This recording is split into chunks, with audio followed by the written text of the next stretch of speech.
María, que es compañera mía de antropología, pues nos pareció una propuesta muy interesante para pensar cómo precisamente algo que a veces se piensa como muy individual, ¿no? Como lo psicológico, como algo individual, el trauma, como algo que le pasa a alguien, pues precisamente para tirar de todos los hilos que lo unen con la cuestión social, ¿no? Y cómo, como proponen también las autoras, es lo social lo que puede hacer que el trauma mute, ¿no?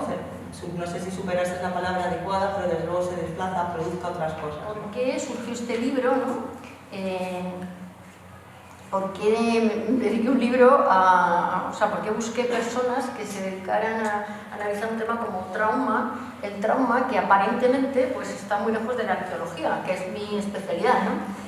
Pero por lo que os voy a contar ahora vais a ver que no está tan lejos, ¿no? O sea, yo cuando escribo libros en general es porque hay algo que de repente se me abre la mente que no sé explicar, que no comprendo bien y entonces necesito investigarlo, ¿no? Y esto surgió así. Visión generacional de los traumas, ¿no? Esto se ha estudiado sobre todo a raíz del Holocausto, de cómo la tercera generación de víctimas del Holocausto tienen síntomas que son expresión de los traumas que sufrieron sus abuelos o sus abuelas, ¿no? Y sin embargo se va transmitiendo generacionalmente.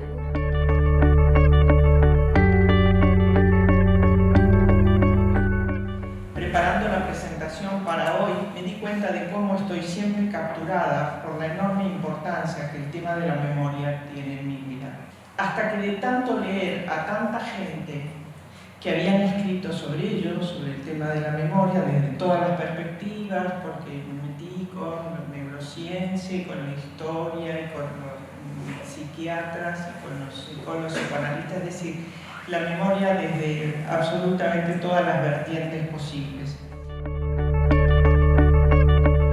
Cuando me propusieron escribir un capítulo sobre el abordaje de lo traumático en la PA, en la plataforma Afectados por la Hipoteca, pues de entrada me chocó un poco, porque es verdad que yo no había estudiado, no había pensado, ¿no? la parte del malestar o del sufrimiento psíquico ligado a cuestiones sociales, pues del desempleo o de los desahucios, como un trauma, como elementos más significativos de la sintomatología contemporánea asociada a ese malestar de tipo social, se repetían también, ¿no? en las explicaciones del trauma. Es decir, que sí que había algo, ¿no? de traumático en esas vivencias.